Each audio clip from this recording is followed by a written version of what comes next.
Todo mundo sentado.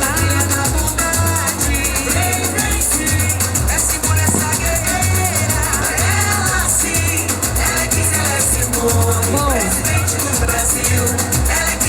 vamos começar, pessoal? Vamos começar? Olha, eu queria agradecer muito a presença de todas vocês. Acho que houve um esforço enorme aí de um grupo de mulheres para fazer isso acontecer, ajudando, convidando, enfim. Muito obrigada para todas. Acho que foi valeu. E eu queria só citar, em nome de todas essas 5 pessoas que ajudaram muito, e sem elas isso não ia acontecer. A Fernanda Yunes, a Silvia Weinfeld, a Regina Varga, a Lourdes Atier, a Ana Paula Guerra e a Marisa Moreira Salles. Então eu queria uma salva de palmas para elas.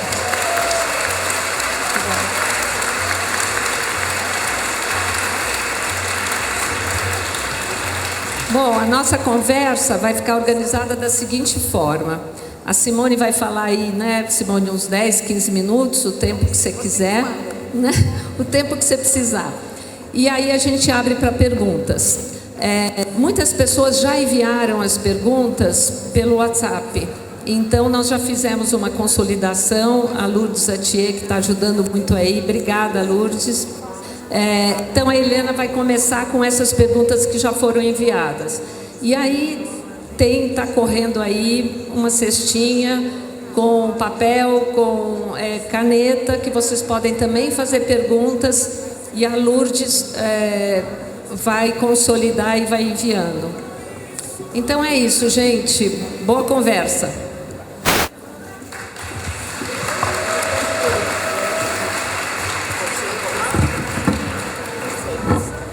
Bom, gente, a Tereza agradeceu a todo mundo e eu quero agradecer a Tereza, né? Porque sem Tereza a gente não estaria aqui, né? Então, um beijo para a Tereza. Então é isso, passar a palavra para quem interessa, né? Estamos aqui para ouvir Simone.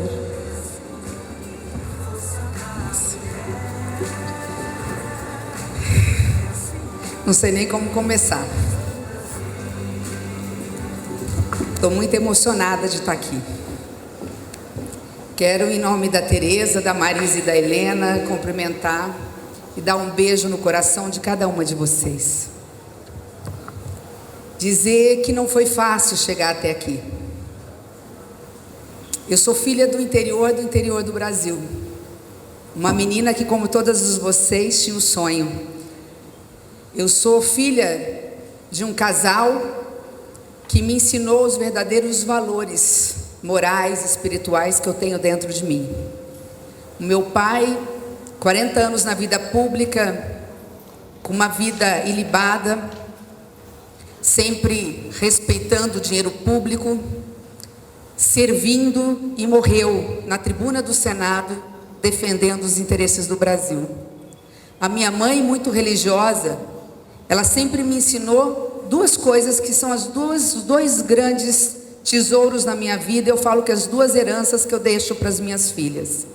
Primeiro, de que ninguém é feliz vendo a infelicidade alheia. E segundo, que Deus nos cobra na justa medida do que Ele nos dá. No encontro do juízo final, Ele vai pedir para que eu e cada um de nós possamos abrir as nossas mãos e ver o que nós fizemos com o talento, com a dádiva que Ele nos deu. E assim eu me formei. Tive o privilégio de estudar na Universidade Federal do Rio de Janeiro e ver um outro mundo muito diferente do meu. Ali eu me tornei mais progressista, abracei a pauta dos direitos humanos. Depois tive o privilégio de fazer mestrado aqui na PUC em São Paulo e me tornei professora, a minha verdadeira vocação. Durante 12 anos eu dei aula nas universidades do meu estado de como se administra o dinheiro público, como se administra um estado, um país. Até o momento que algumas pessoas chegaram para o meu pai e diziam: ela tem veia política, ela tem que entrar para a vida pública. E eu recusei essa missão por 4 anos. Primeiro porque eu sou tímida, não parece, mas sou muito tímida. Segundo, porque eu entendia que meu pai era o verdadeiro homem público da casa.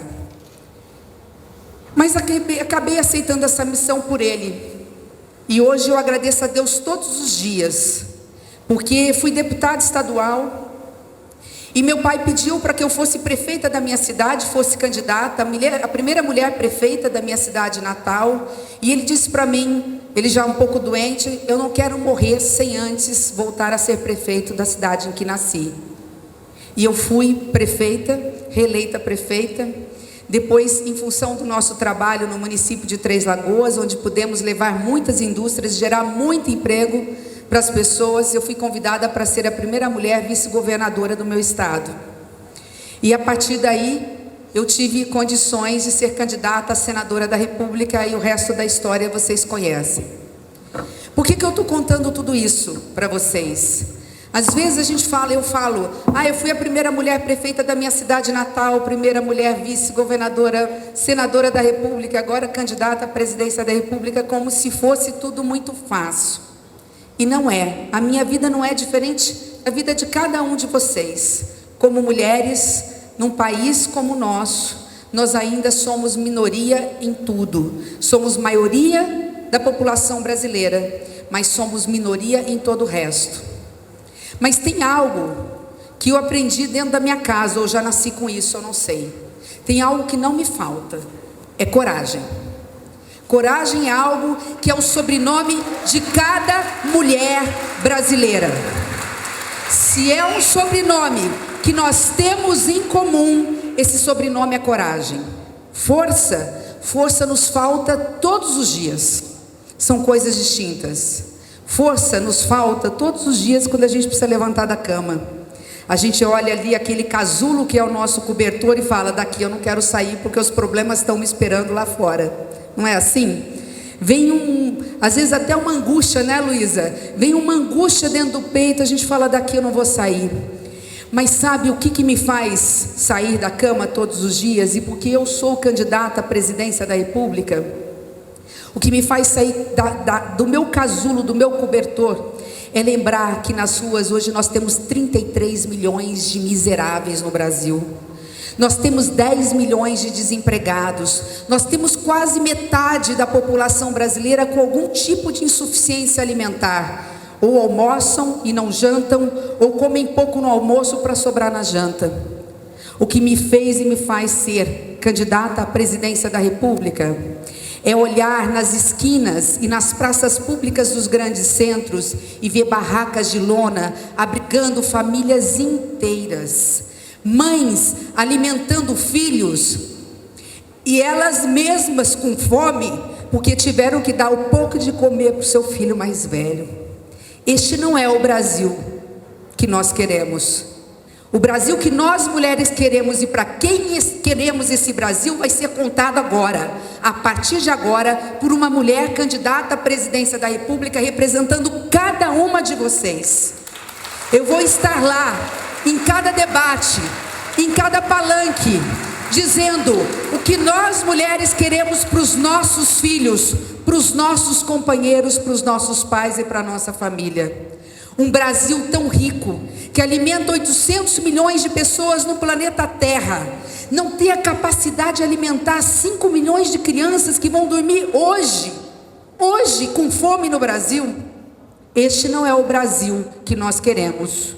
E é esta força que eu encontro quando às vezes eu tenho dificuldade de levantar da cama. E por isso eu me apresento a vocês. Me apresento a vocês de cara limpa, para dizer que essa é uma disputa muito difícil, eu tenho consciência, mas que nós temos que perseverar, porque depende de nós a verdadeira transformação desse país. Lamentavelmente, o Brasil vive hoje um dos momentos mais difíceis da sua história, um dos momentos mais complexos, porque nós não estamos falando só da desigualdade social, da fome e da miséria, nós estamos falando da falta de paz. Nós precisamos pacificar o Brasil e unir o Brasil como uma grande família que somos. sem distinção de raça, de orientação sexual, de credo religioso. Nós temos as nossas diferenças ideológicas, nós podemos nossas diferenças partidárias, nós temos nosso modo diferente de pensar. Tem aqui alguns que são flamenguistas, outros são fluminenses, em São Paulo alguns palmeirenses, outros corintianos.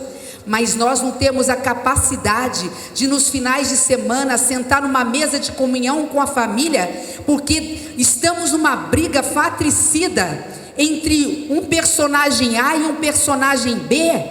Meu Deus, vamos parar de falar de Lula e Bolsonaro e vamos falar mais de Brasil. O Brasil é de 210 milhões de brasileiros. O Brasil não é de A ou de B, o Brasil é de uma legião de pessoas hoje desassistidas. Os nossos jovens não querem mais estar no ensino médio, porque o ensino médio não tem nada a oferecer para eles.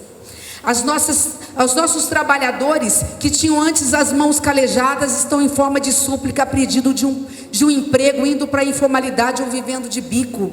E nós estamos aí diante de um momento da política onde o ódio prevalece sobre um país cristão, sobre um país temente a Deus. Nós devemos ao mesmo Deus a nossa vida. Nós estudamos pelo mesmo livro sagrado e não temos a capacidade de nos unir naquilo que nos aproxima, que é a vontade de servir ao nosso povo.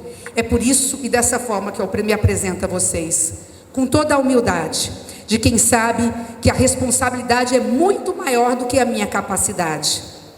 Muitas vezes as pessoas me perguntam: mas você se preparou para ser candidata à presidência da República? Eu falo: não sei, mas eu me preparei a vida inteira para servir as pessoas, porque eu faço política há 20 anos com mandato consecutivo, e eu aprendi na minha vida que quem tem poder é para servir, não para ser servido.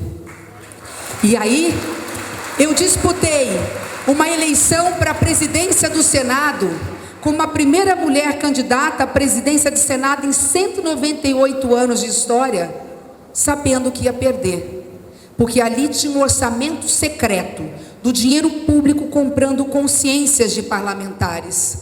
Mas ali também se somaram comigo 21 senadores corretos, honestos, além daqueles que não votaram porque não queriam, que estavam conosco diante da mesma missão. Eu posso dizer para vocês uma coisa: naquele momento que eu perdi do lado certo da história, eu fiz um juramento para mim: eu ainda vou ver um dia, aposentada, na frente da tela de uma televisão, uma mulher sentada na presidência do Congresso Nacional, e eu vou poder dizer: eu abri esse caminho, eu fiz a diferença. E hoje, candidata à presidência da República, eu já não preciso falar que estou abrindo caminho. Nós temos outras mulheres que caminham lado a lado conosco, só que nós temos um diferencial. Nós temos pela primeira vez na história da República Brasileira uma chapa competitiva 100% feminina. Nós temos a senadora Mara Gabrilli, que representa as pessoas com deficiência, para estar no nosso programa de governo, como no terceiro eixo, falando do governo inclusivo. A nossa campanha não é só eleitoral, ela é uma campanha política. Mara vai estar no nosso palanque, falando da inclusão, falando de um Brasil que discrimina os seus filhos, falando do racismo estrutural e institucional, que é algo que nos envergonha. É uma vergonha para o Brasil. Nós somos, a maioria do nosso povo é negro, e nós discriminamos os negros no Brasil e não conseguimos sequer garantir às mulheres negras igualdade de salários com as mulheres brancas. A mulher no mercado de trabalho ganha 20% menos que o homem. Se ela for negra, ela ganha 40% menos. Isso tem que acabar, e isso vai acabar. Eu não quero me delongar, poderia aqui falar de tanta coisa. Eu sei que tem perguntas e eu vou ser muito breve nas respostas. Mas eu gostaria apenas de encerrar rapidamente com uma frase que de vez em quando eu cito, de Indira Gandhi. Indira Gandhi foi primeira-ministra da Índia, uma sociedade extremamente patriarcal. Aliás, foi mais de uma vez e morreu no cargo. E ela dizia assim: no tempo de tempestade, No tempo de tormentas, os passarinhos se escondem e as águias voam mais alto. As águias são sinônimo de coragem, de liberdade, de força. Vocês estão aqui porque vocês são águias. Vocês estão aqui porque sabem que lugar de mulher é onde ela quiser, é dentro da política, é ajudando a servir, é ajudando a transformar a sociedade, é vindo para a vida pública para cuidar das nossas crianças nas creches, nas escolas, cuidar das nossas famílias com a saúde pública. Vocês estão aqui porque sabem que lugar de mulher é no poder público, prestando serviços para a sociedade. Mas é mais do que isso, se me permitir para encerrar. A história hoje está batendo na porta de cada uma de vocês, como bate na minha. Mas a história não quer entrar na nossa casa. A história está nos chamando para sair para as ruas, para bater em outras portas, para dizer: venham mulheres, venham ser vozes e não eco, serem protagonistas e não coadjuvantes da sua própria história, para que nós, ao lado dos homens, não à frente, muito menos atrás, ao lado dos nossos amados companheiros, ao lado dos nossos filhos, construirmos uma sociedade plural, mais humana e mais fraterna. Com amor e com coragem, juntos nós vamos reconstruir o Brasil, para mudar o Brasil de verdade. Muito obrigada.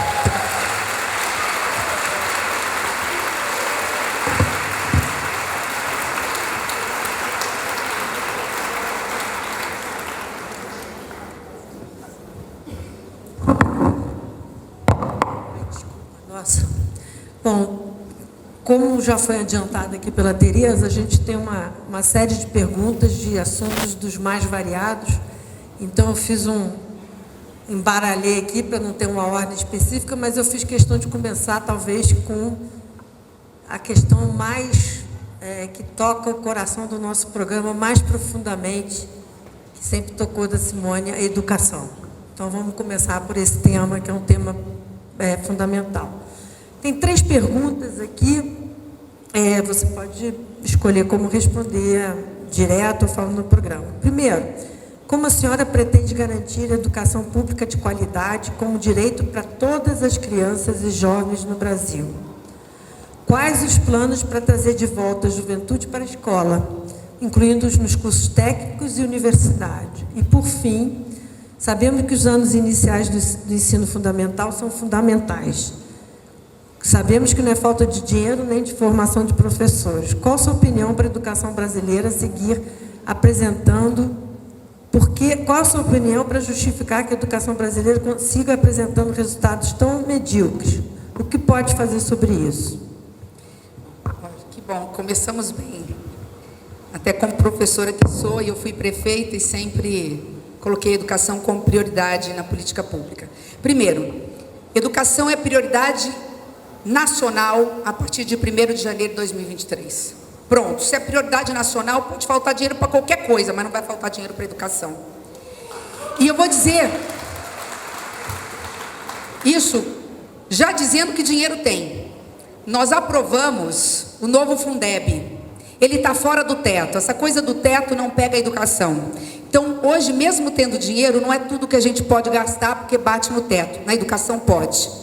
Em 2020, a gente era obrigada a colocar 10% do dinheiro da União no Fundeb. Em 21, 12%, esse ano 14%, o ano que vem 16%, até chegar 23% daqui a 4 anos. Então, dinheiro tem para a educação.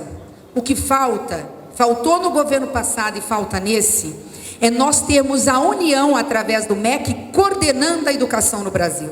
Vamos acabar com essa balela, essa mentira de que a União só tem responsabilidade com o ensino universitário. Isso não é verdade, não é o que diz a Constituição.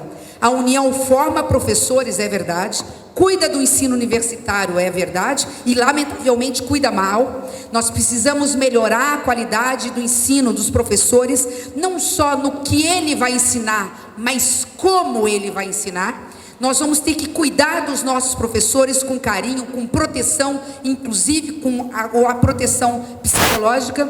mas fazer uma verdadeira revolução nos cursos de pedagogia e licenciatura. E é possível, os professores querem isso.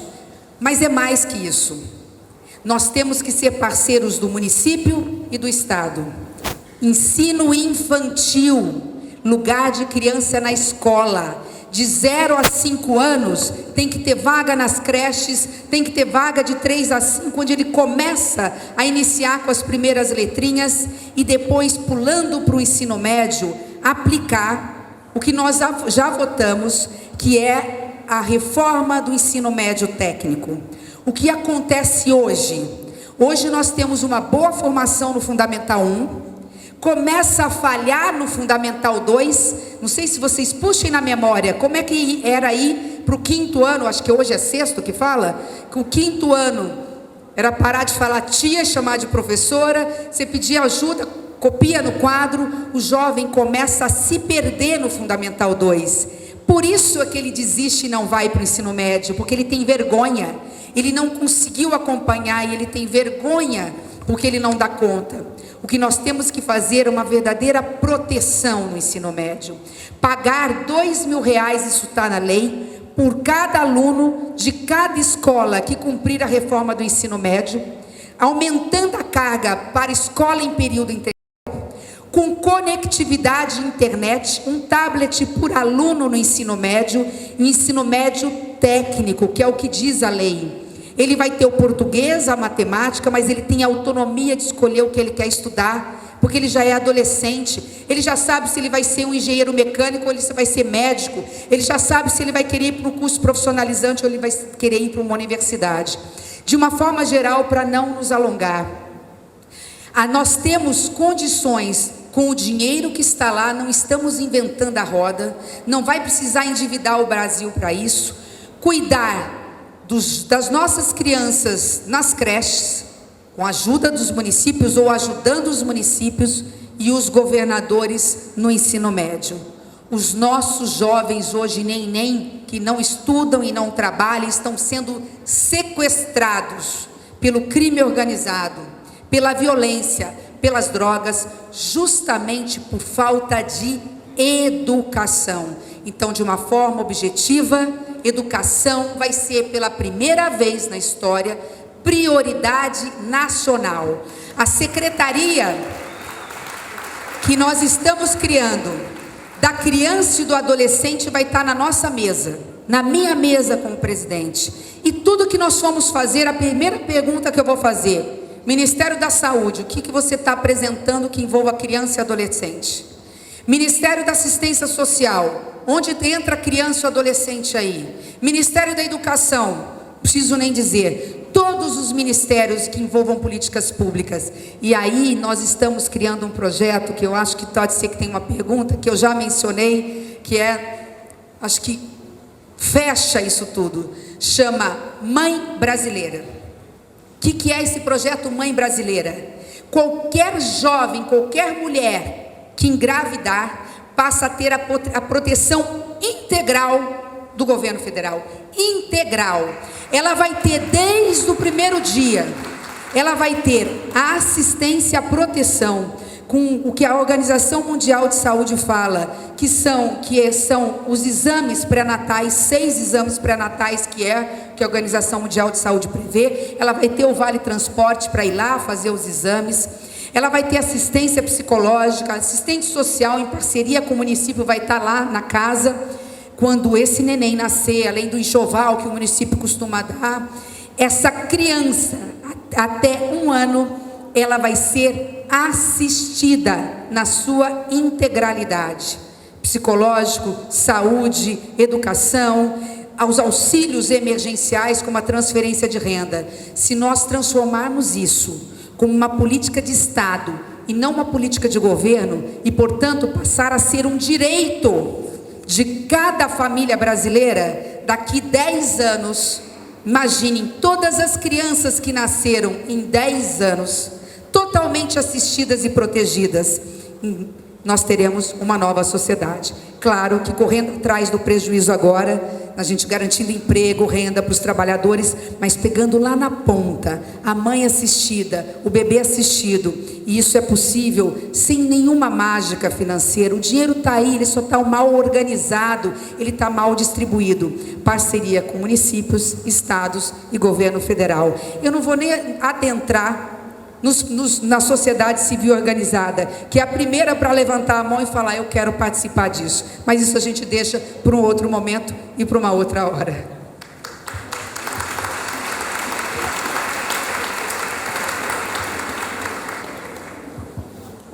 Bom, tem várias perguntas aqui sobre meio ambiente, desmatamento, agronegócio. Acho que não dá para a gente perguntar uma a uma. Então, eu acho que há uma enorme curiosidade da sua posição sobre agronegócio, meio ambiente e o desmatamento. Muito bom. Quando eu vim fazer mestrado em São Paulo, naquela época ninguém falava muito em direito ambiental. Eu fiz mestrado em direito urbanístico e ambiental na década de 90. E as pessoas, aí eu voltei para o meu estado, falaram que eu era comunista por conta disso. Meu estado é do agronegócio, então havia aquela coisa de que era ou meio ambiente ou agronegócio. Isso não é verdade. Eu sou do agronegócio. Minha família é do agronegócio, minha mãe é do agronegócio, meus irmãos são do agronegócio. Não é uma coisa ou outra. Não é meio ambiente ou agronegócio, são as duas coisas. Um depende do outro. Aliás, o agro e a agroindústria dependem do meio ambiente sustentável e sustentado. Porque a falta de chuva hoje no meu estado e no sul do Brasil causou um prejuízo de 60 bilhões de reais em 2 anos da safra. Por quê? Porque o desmatamento ilegal da Amazônia está impedindo que a umidade, que vem do Atlântico, cai a chuva na Amazônia, ela não consegue que essa umidade volte novamente para o ar e os rios voadores não chegam mais com a fartura e abundância de água que chegavam no passado. Então não é uma coisa ou outra. O segundo eixo da nossa administração, da nossa campanha, do nosso programa de governo, chama-se Economia Verde. Desmatamento ilegal, zero. Organizar, os órgãos de fiscalização e controle vão ser reequipados, preparados para fazerem bem o seu trabalho. Hoje no Congresso, o que não faltam são projetos tentando mudar o arco do desmatamento ilegal para poder avançar cada vez mais na Amazônia. Nós viramos pária internacional. O mundo já não quer investir no Brasil. E com isso a gente não tem emprego, e com isso a gente não tem renda, e com isso a gente aumenta a miséria. Se nós fizermos o dever de casa e cuidarmos das nossas florestas, o que não vai faltar é dinheiro de fundos de investimento privados no exterior querendo investir no Brasil. Eu vou dar um exemplo, é tanto dinheiro, que eu tive que fazer pesquisa para ver se eu não estava fazendo conta de mentiroso. Há mais ou menos 2 anos eu li uma reportagem dizendo que tinha empossado, por conta da pandemia, o mundo parou, pararam de investir 40 trilhões, não são bilhões, são trilhões de dólares de fundos de investimento privados parados no mundo querendo investir. Eles só estavam pedindo 2 coisas, eles só pedem 2 coisas. Primeiro, que o país tenha segurança jurídica e institucional, defesa da democracia e que respeitem as regras, a Constituição, a legislação, que não fique mudando a lei ao sabor dos ventos. E segundo, que onde ele vai investir tenha a sustentabilidade, o selo verde, a marca de que defende o meio ambiente. Vamos pegar 1%? Helena, me ajuda nessa matemática. 40 trilhões de dólares, eu estou errado ou são 400 bi? Se nós falarmos em 1% desse dinheiro, são 400 bilhões de dólares que poderiam estar vindo para o Brasil. Claro, estou dizendo que vem, mas poderiam estar vindo para o Brasil. É dinheiro na veia do nosso setor privado, dos nossos investidores, das nossas indústrias, do nosso comércio, dos nossos serviços, daqueles que empregam e geram dinheiro para a população. O Brasil tem tudo para se transformar numa grande potência. Só nós precisamos fazer o dever de casa. Então, assim, é muita coisa para falar sobre a questão ambiental, mas eu falo isso com convicção, com paixão de quem acredita que o agronegócio brasileiro é sustentável. Quem não é sustentável é grileiro, é invasor de terra pública, é minerador ilegal, e a esses os rigores da lei, considerá-los como criminosos e puni-los, mas defender o agronegócio que coloca comida na nossa mesa, que barateia os produtos que chegam para a gente comer. É importante a gente fazer essa divisão, que é muito diferente aqueles que invadem a Amazônia, daqueles do centro-oeste, do sul e do sudeste que produzem. Até porque a maioria do feijão que a gente come, quase 70%, vem da agricultura familiar. Vem daqueles pequenos, dos ribeirinhos, daqueles produtores que precisam produzir, vender para comer no outro dia. Então a gente precisa parar de viver num Brasil onde é 8 ou 80, ou eu sou de direita ou eu sou de esquerda, ou eu sou do meio ambiente ou eu sou do agronegócio. Vamos parar com isso. Não é um ou outro, é um e outro. É momento de união do Brasil, da força produtiva com o meio ambiente, da segurança pública com direitos humanos.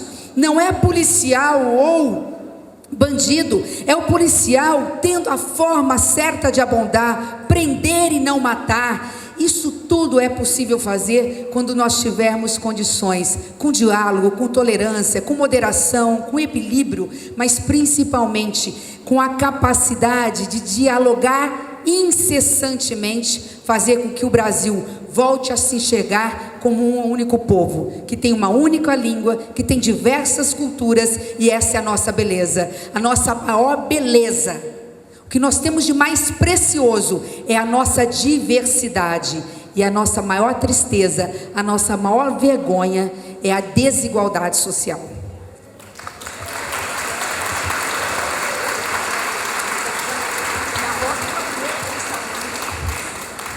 A dificuldade aqui para organizar perguntas, que são perguntas tão diversas e interessantes. Então, aqui, na questão de saúde,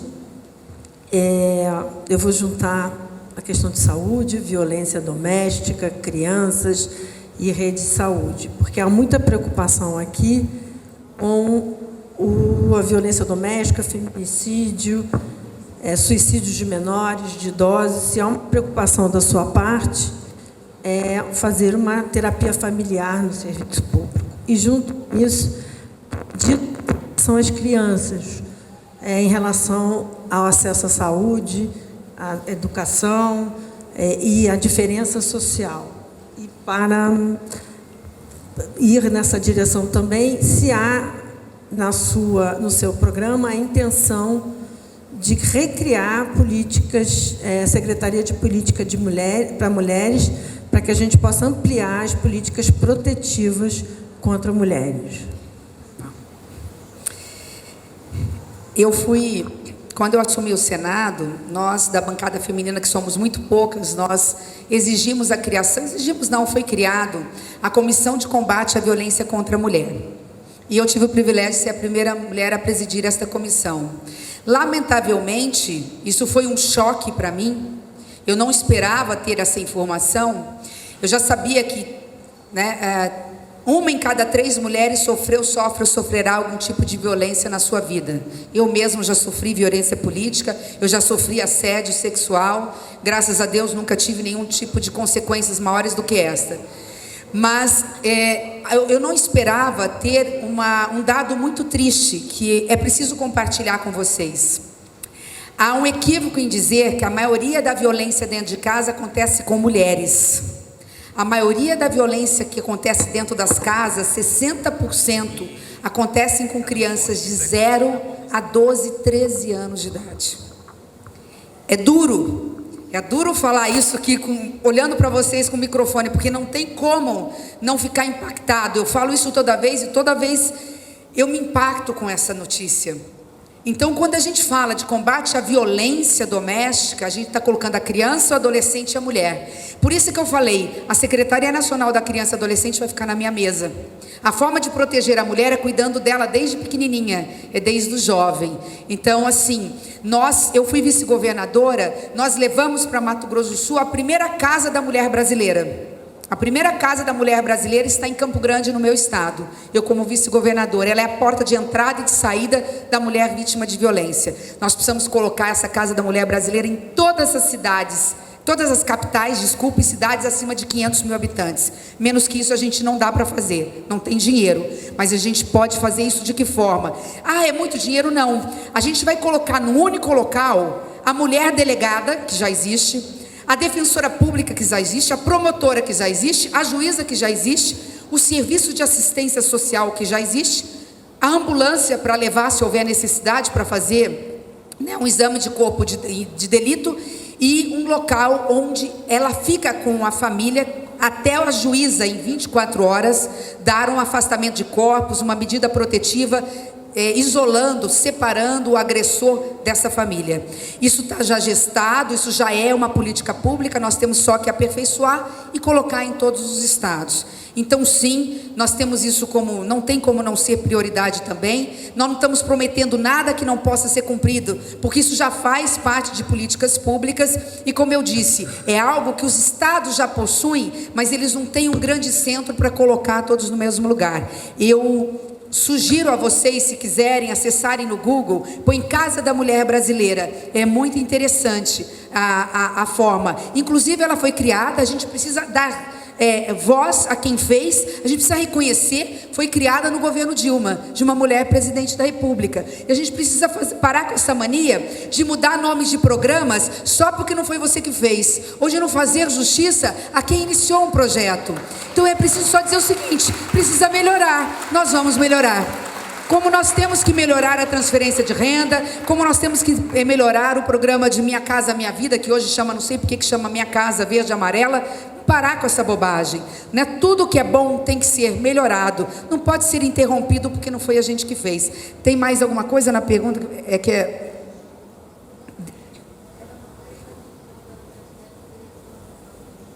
Assim, a primeira infância e saúde infantil, ela vem daquele programa Mãe Brasileira. Então, todas as crianças, né, e elas estarão assistidas. Já falei da educação também, e dessas crianças a gente muda uma geração.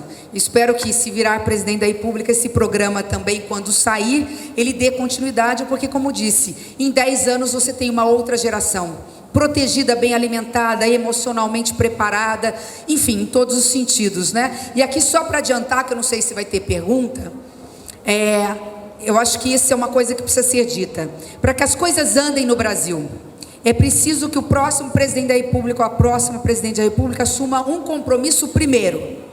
No primeiro dia, atravessar lá a esplanada, ir ao Congresso Nacional e ao Supremo Tribunal Federal e protocolar uma carta dizendo, renunciando à reeleição. Porque com 4 anos, não tendo perspectiva de que você vai continuar, você consegue aprovar. Eu sou senadora há 7 anos, eu dormi no Senado Federal, eu sei o que eu estou dizendo. Se você não tem perspectiva de reeleição, o Congresso ajuda a aprovar as medidas positivas. E mais importante, você não fica tentado a fazer políticas eleitoreiras para ganhar a eleição. Veio o mensalão, comprou votos. Veio o petrolão, quase quebrou a Petrobras. Agora vem o orçamento secreto para usar na eleição, para eleger deputados federais, senadores e reeleger presidente da República.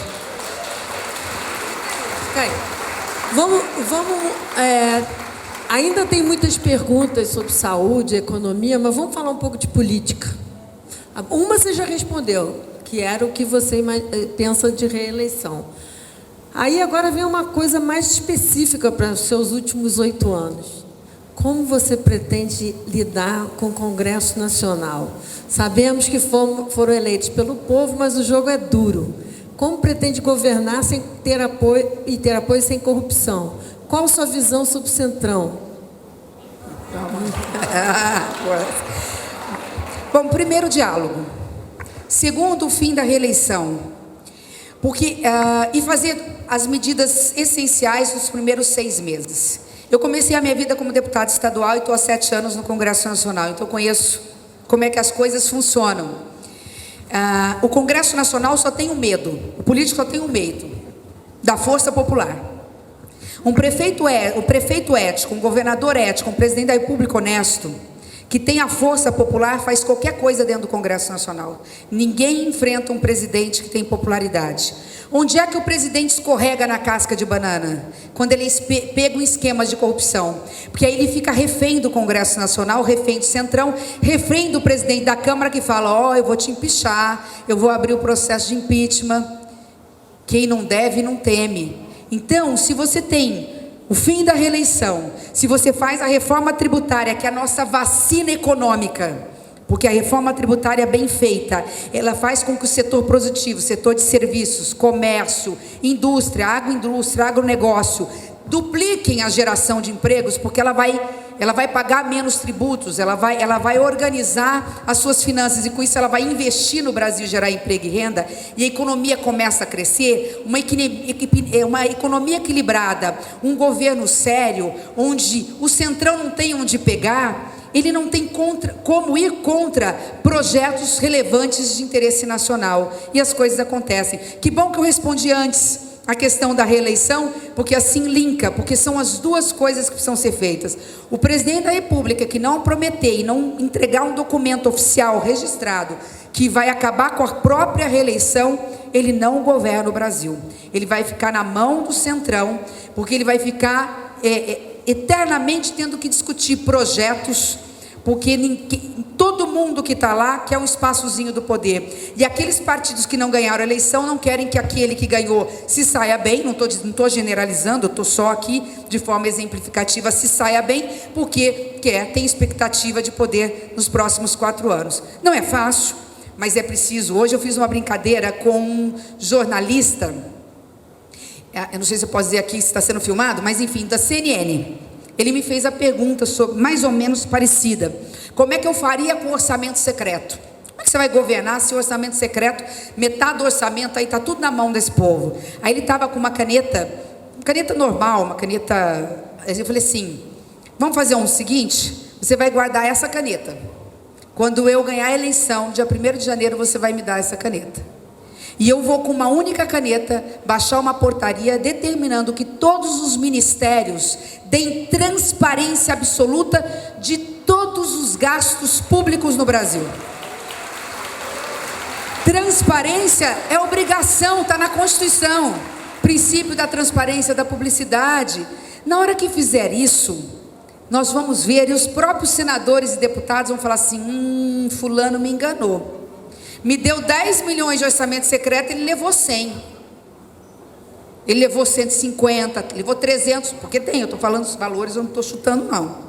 Então, o que a gente faz? Existem as emendas individuais, são saudáveis.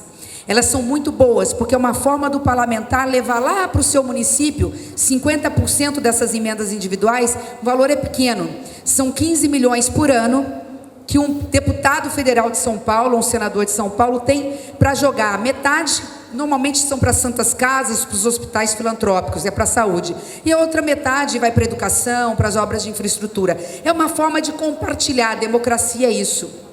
Basta você aumentar um pouquinho desse valor, coloca mais 5 milhões para todo mundo, onde é transparente, tem fiscalização, o promotor sabe onde está investido, iguala todo mundo e você vai governar tranquilo e sossegado. Meios, basta ter coragem, ter honestidade e saber como fazer, mas passa sim, e repito, pelo fim da reeleição. Do contrário, não tem nada, não tem como. Nós vamos ficar mais 4 anos discutindo essas questões. Bom, eu vou levantar aqui agora porque eu recebi uma pergunta que a Simone não para de receber e a gente já respondeu, que é a pergunta: em quem ela vai votar no segundo turno? Então vamos responder: Simone primeiro turno, Simone segundo turno. Me recuso a fazer essa pergunta, porque a gente tem a resposta. Não passou, não acabou. Aproveitando que nós já ir visando o dia 31 de outubro, tem uma pergunta: como é que você está? Se você está preparada para combater as fake news nas redes sociais, e de que forma a gente pode, daqui até o dia 2 de outubro, combater essa ideia do voto útil, como se não houvesse opção no Brasil de Simone Tebet? Essa questão da fake news talvez seja hoje o maior câncer da democracia. Acho que a nossa vida mudou muito e muito rapidamente, né? A gente está tentando aí se adaptar aos novos tempos.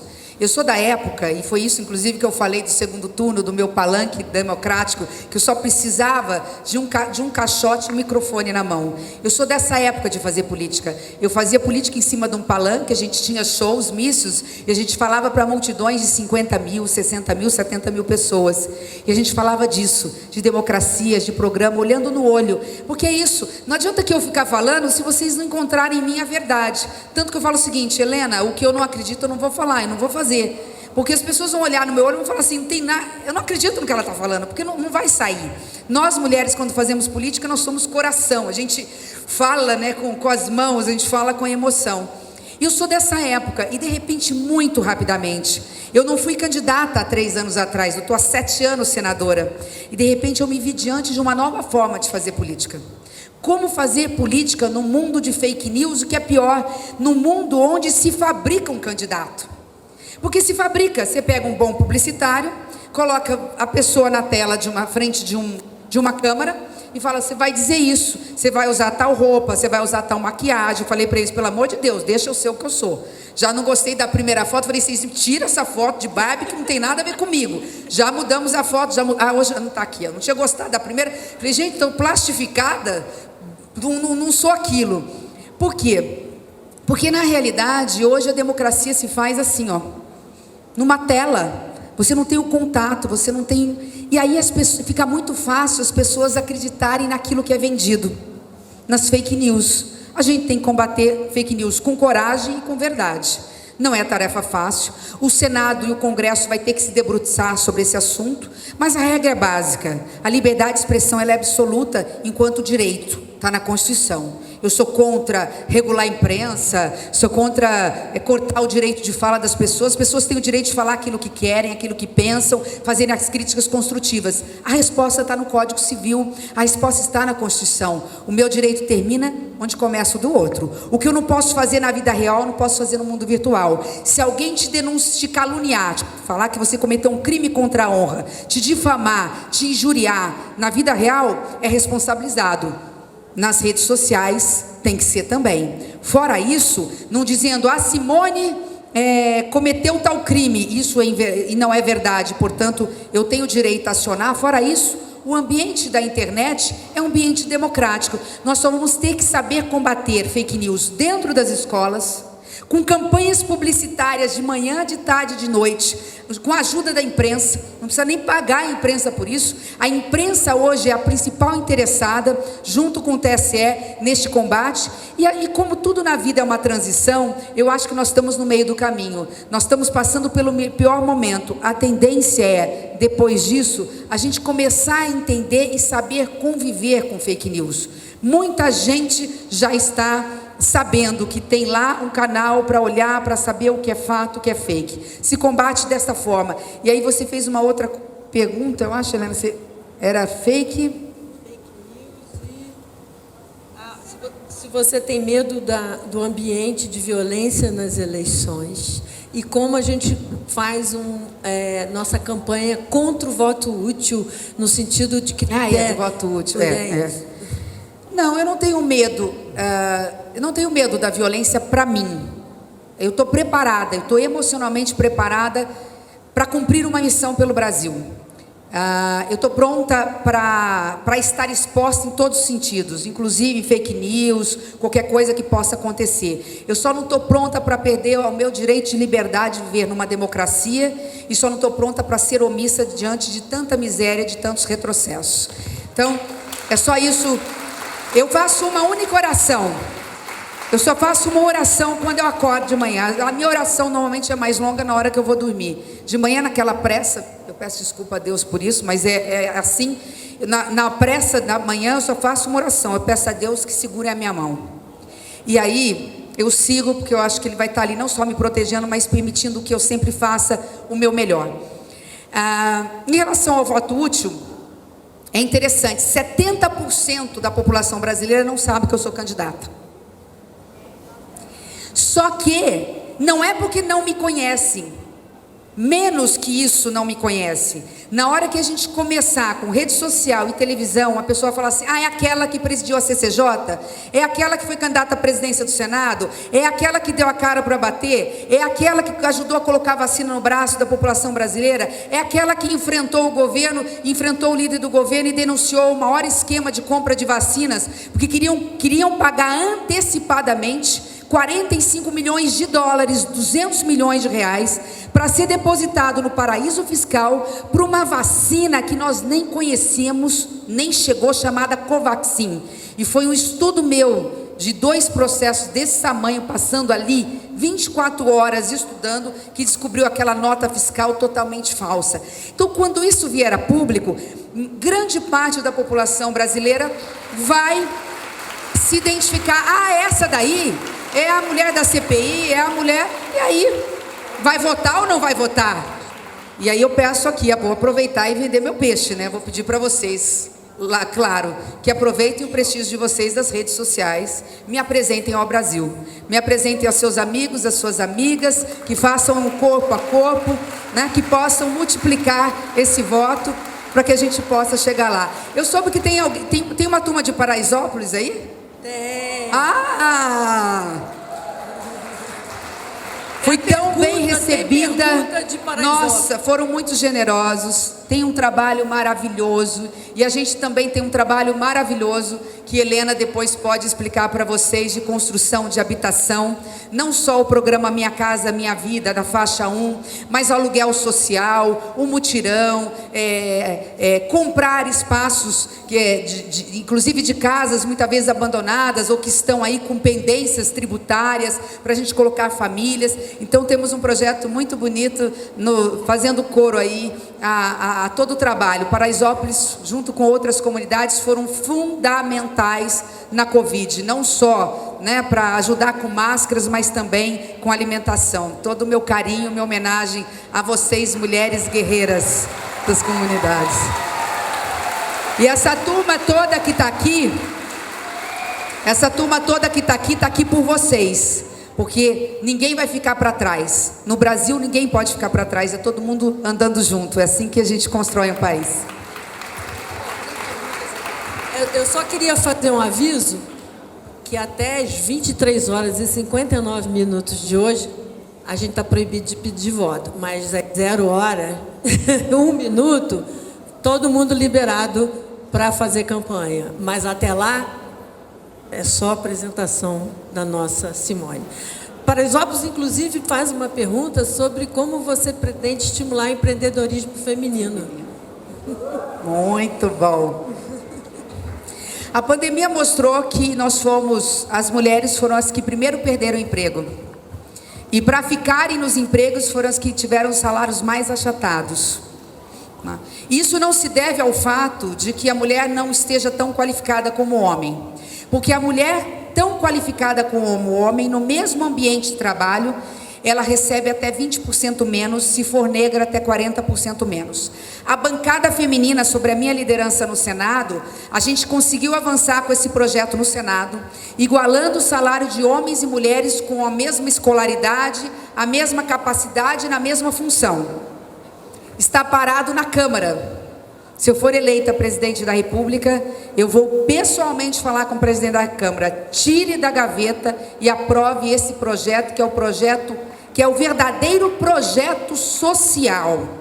Só para ter uma ideia, há estudos dos fóruns internacionais que falam que a mulher, se nós conseguirmos no Brasil e no mundo igualar o salário de homens e mulheres na mesma função, com a mesma escolaridade, é importante dizer, nós não queremos privilégio, na mesma escolaridade. Por exemplo, no caso do Brasil, a gente tem condições de aumentar nos próximos 15 a 20 anos 16% do PIB. Imagine 20% a mais no bolso de cada mulher brasileira. Ela vai no supermercado, ela compra no comércio, o comércio aquece a indústria aquece o agronegócio, há uma economia circular. Nós crescemos, nós trazemos riqueza para o Brasil. Primeiro, porque é direito das mulheres, e segundo, porque é bom para a economia. Então, nesse aspecto, nós temos condições de igualar e não é difícil fazer. A mulher vai ter Dentro do nosso programa, o BNDES, que é o Banco Nacional de Desenvolvimento Social, é um banco do emprego, é um banco do fomento, é um banco que estimula a economia saudável, a economia verde, a economia que realmente gera emprego.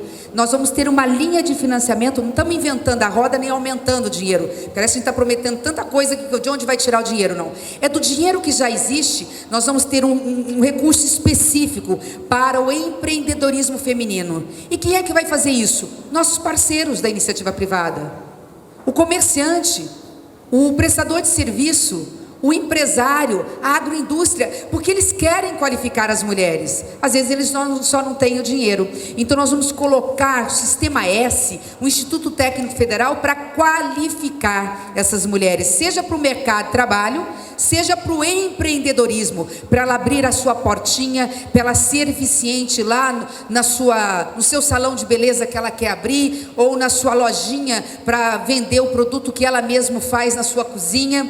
O empreendedorismo feminino, aliás, o empreendedorismo é um carro-chefe a puxar a economia brasileira, seja de homens, seja de mulheres, mas a mulher vai ter ali específico. Nós temos o chamado PRONAMP, que nós aprovamos na pandemia, que é uma linha de financiamento. Isso é muito importante.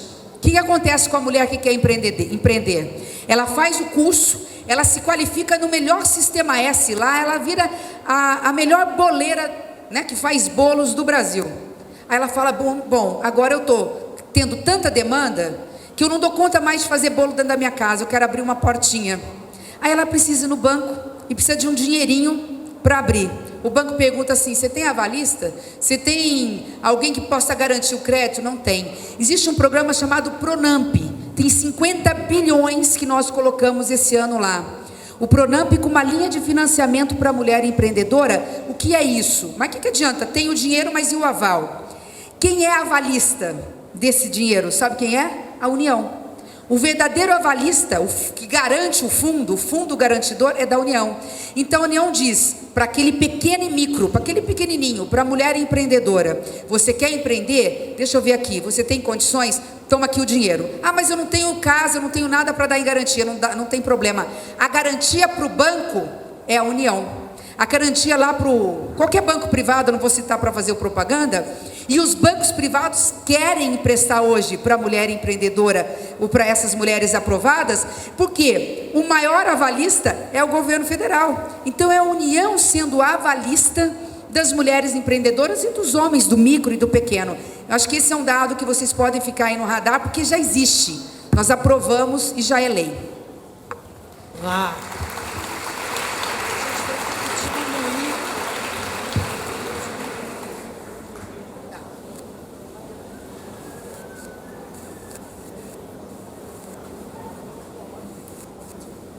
Bom, tem aqui várias perguntas sobre direitos humanos, inclusão, direitos de indígenas, quilombolas, pessoas com deficiência. Eu acho que a gente não consegue dar conta de responder tudo isso, a não ser uma abordagem maior sobre a inclusão. Mas tem uma pergunta muito divertida aqui. Como é que você lida com a sua própria vida? Com suas várias casas, com as suas filhas, com o seu marido, com a sua posição no legislativo e ainda fazendo campanha aqui. Como é que é a sua vida? Nem eu sei.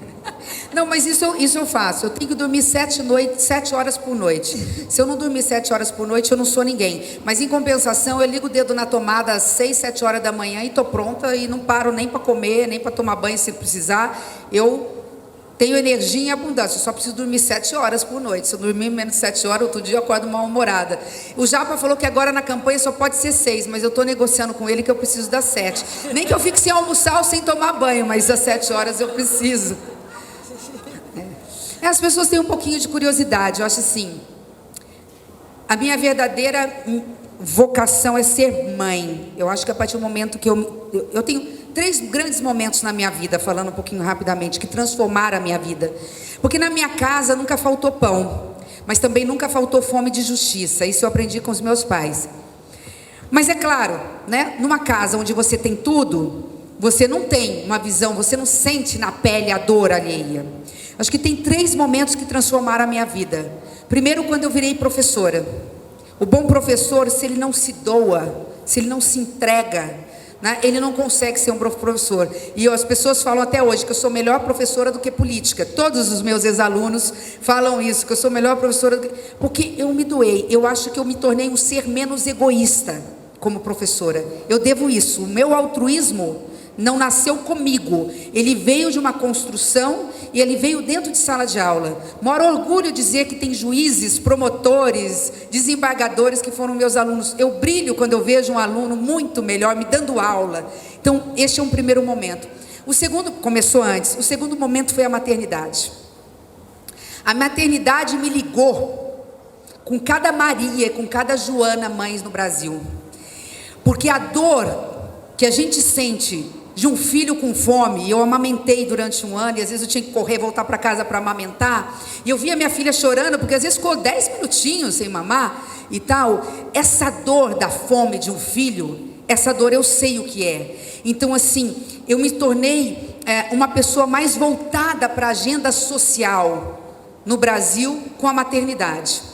E o terceiro momento, ainda é doloroso para mim, muito doloroso dizer isso. Eu não perdi ninguém na pandemia de pessoas próximas, familiares nem amigos, graças a Deus. Mas eu entrei muito comovida na CPI e eu saí muito indignada com o que eu vi.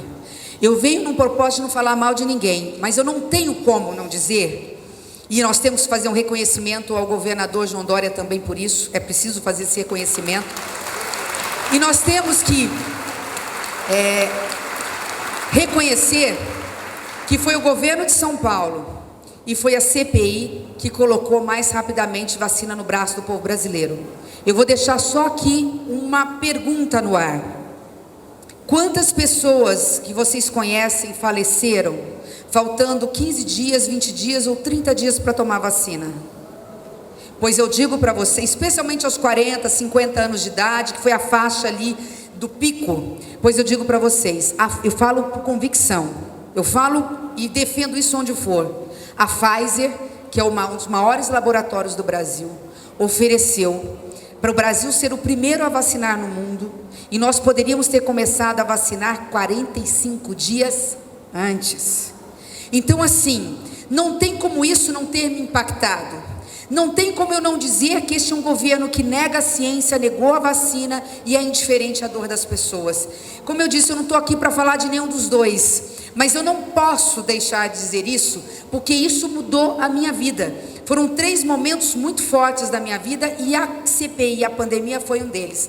E repito, não perdi nenhum ente querido, mas a dor de famílias, de órfãos e órfãs, meninas, adolescentes que estão cuidando de menores. Teve uma menina lá que falou, eu parei de 17 ou 18 anos, ela falou assim, eu parei de estudar. Eu não estou conseguindo trabalhar, agora eu estou morando na casa não sei de quem, mas pelo amor de Deus, me arrume um emprego, porque eu não quero perder a guarda da minha filha, da minha irmã de 9 anos. Uma menina tendo que cuidar de outra menina, de outra criança. Uma irmã dizendo, perdi meu pai, perdi a minha mãe. E se eu não conseguir um emprego, eu não consigo a guarda de uma criança, quer dizer, uma criança cuidando de outra. Então assim, não tem como não se indignar, não tem como não levantar a voz, não tem como eu disse para vocês, de pensar o seguinte, e é essa mensagem que eu gostaria de deixar para vocês, vocês estão fazendo história aqui. Ao saírem de casa, num plena segunda-feira, estarem aqui. A história está batendo na nossa porta das mulheres brasileiras, não pedindo para entrar, mas pedindo para que nós saiamos às ruas, batermos em outras portas, falarmos com outras pessoas que pensam diferente, que pensam iguais, mas que se somem nessa guerra a favor do bem, nessa guerra a favor de um Brasil decente, de um Brasil unido, de um Brasil pacificado, de um Brasil que tenha no peito e na bandeira o tema justiça social. Eu respondi a pergunta ou fiquei aqui divagando? Eu sei que eu não sei que eu nem lembro mais o que ela perguntou. Olha, eu estou com a péssima tarefa de encurtar aqui, porque o Japa já está nos mandando, mas eu queria então aproveitar. Tem muita pergunta sobre economia. A gente, reforma tributária, que você já defendeu, teto de gastos, etc. Mas eu acho que é importante, talvez, já que a gente está caminhando para o fim, falar um pouco dos outros elementos da sua política social, que é saúde e habitação, que você tem tão caro para você. Já falamos de educação, de primeira infância, e agora saúde e habitação. Não vou assustar com o que eu vou falar. Há uma diferença entre ter dinheiro e poder gastar. É assim que funciona no Brasil e precisa ser assim. Sob pena de saírem gastando e fazendo um monte de... Não vou citar o que aqui. O governo às vezes até tem dinheiro, mas ele tem um limite que é o chamado de teto de gasto. Eu só posso gastar esse ano o que eu gastei com o ano passado mais inflação. Se não for assim, o dinheiro vai para os devãos da corrupção, da má gestão. Mas tem algumas válvulas de escape. Uma é com a educação, que eu falei, não se preocupem que dinheiro tem com a educação. Para a saúde não tem. Só que existe um instrumento que permite você criar crédito em momentos de calamidade pública, de extrema necessidade. Nesse período da pandemia, se decretou um estado de calamidade, um estado de emergência, para que a gente pudesse gastar além do limite do teto. Tenho dinheiro, eu não podia gastar. Só que se fez com coisas muito erradas. Eu não vou discutir isso agora. Mas há uma coisa plenamente justificável ano que vem. A pandemia deixou como legado, além das mortes, das sequelas, cabelo caiu e assim por diante, né? E vamos deixar isso de lado. Mas ela deixou como sequela duas coisas que nós vamos ter que correr contra o tempo. A defasagem na educação, na alfabetização das nossas crianças, e isso a gente vai resolver no primeiro ano, colocando junto com os municípios o recurso do Fundeb para colocar período integral, pagar mais professores para a gente tirar do prejuízo dessa geração. Mas tem uma outra coisa. E as filas de exames, de consultas e cirurgias no SUS? E o dano psicológico? E as doenças mentais? Quem aqui não tinha depressão e ficou, ainda que temporariamente depressiva na pandemia? Levanta a mão. Eu só não tive tempo, mas eu balancei.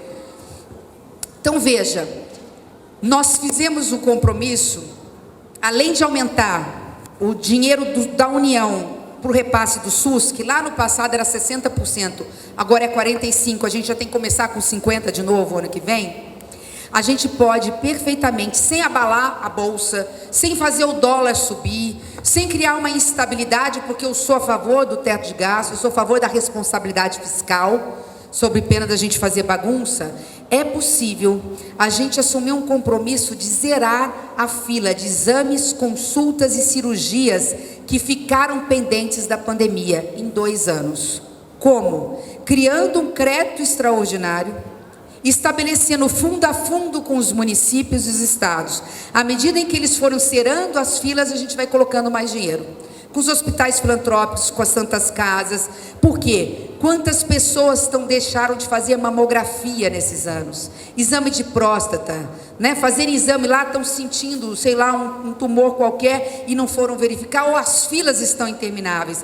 Então, esses dois, a educação e a saúde, neste ponto, a gente tem como justificar com parceria com os estados e municípios. Os estados e municípios querem, tem hospitais regionais, tem postos, tem clínicas, e é possível fazer.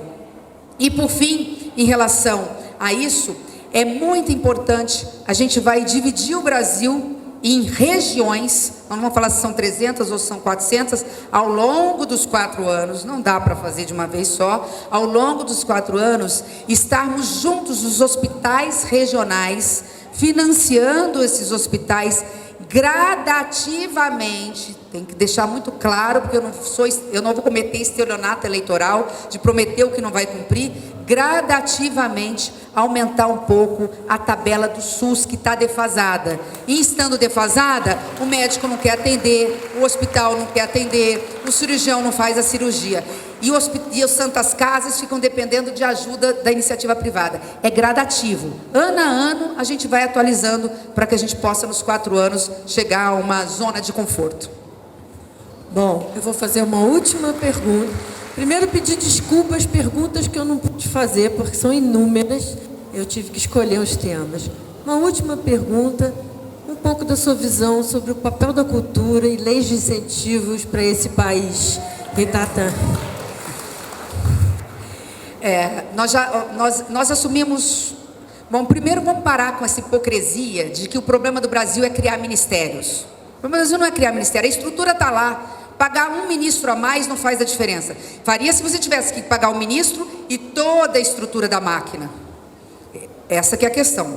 O problema está na concentração. Você concentra tudo na mão de um ministro só, anda, para tudo.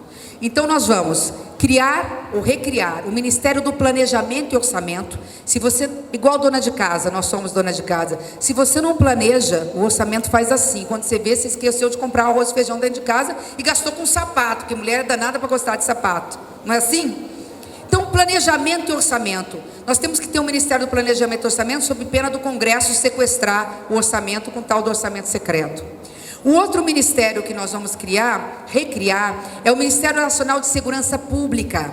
Segurança Pública não é responsabilidade só dos governos estaduais. Quem tem que combater os crimes de fronteira, por onde entram as armas e as drogas no Brasil, são as Forças Armadas, com a Polícia Federal, com a Secretaria Nacional de Segurança Pública, com a Polícia Federal, com a Polícia Militar, com a Polícia Civil, num corpo integrado. Eu venho de um estado de fronteira, eu sei disso e fui vice-governadora. Eu venho de um estado, que é Mato Grosso do Sul, por onde passava naquela época, não sei se 70% das armas ilegais e das drogas que entravam no Brasil, porque a gente faz fronteira com a Bolívia e com o Paraguai. Então esse ministério nós vamos recriar, com a estrutura que já está lá, mas a gente tira, coloca mais um ministro e ele vai dialogar e conversar diretamente com os governadores. E por fim, eu já falei, eu não sei se eu citei aqui, o nosso ministério, acho que acabei não falando, vou deixar por último então. E por fim, recriar o Ministério da Cultura. Nós temos a Lei Aldir Blanc agora, nós temos a Lei Paulo Gustavo, que agora já é lei, para atender exatamente uma linha de financiamento rápida para os pequenos. Nós temos que deixar muito claro que é a Lei Rouanet e o que é o Fundo Nacional de Cultura, que são coisas distintas, e nós não vamos cortar, ou seja, contingenciar o dinheiro da cultura. O dinheiro entrou, é aprovado no orçamento, faltou dinheiro, não corta da cultura, porque cortar da cultura é a mesma coisa que cortar da educação.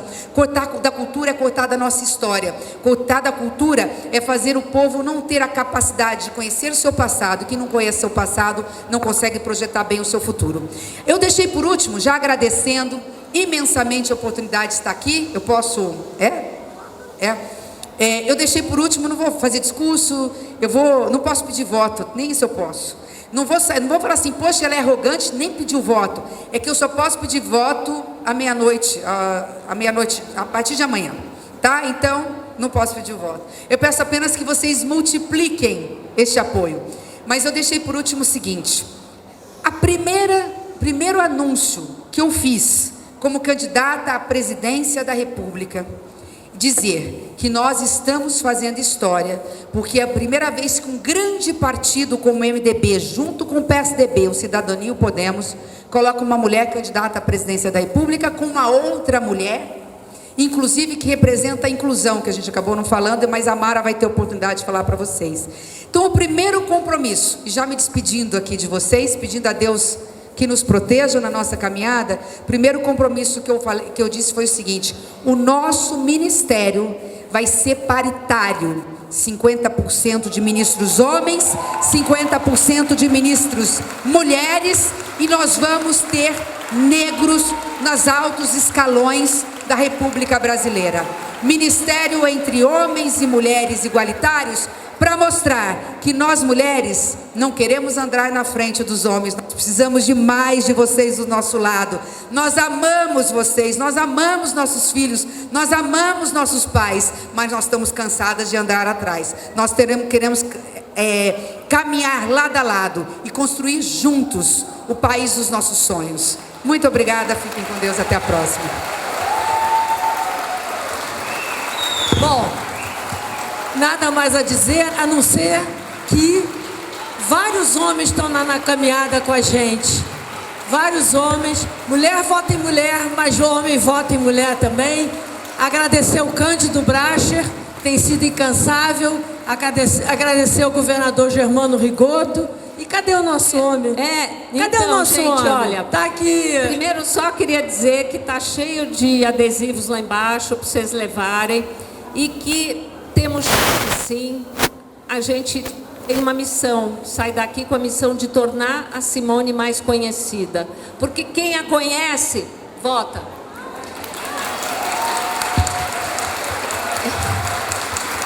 E eu queria encerrar o nosso evento aqui com um homem. Boa noite. Hoje é o Dia das Mulheres com Simone, mas o nosso convite é muito simples, para que a gente caminhe com a Simone até as eleições e apoiarmos depois o governo dela. Peguem os adesivos, colhem nos seus carros, divulguem e vamos lá. Nós homens também queremos muitas mulheres na política, né, Simone? Eles não e ela sim, Simone sim. Eles não e ela sim.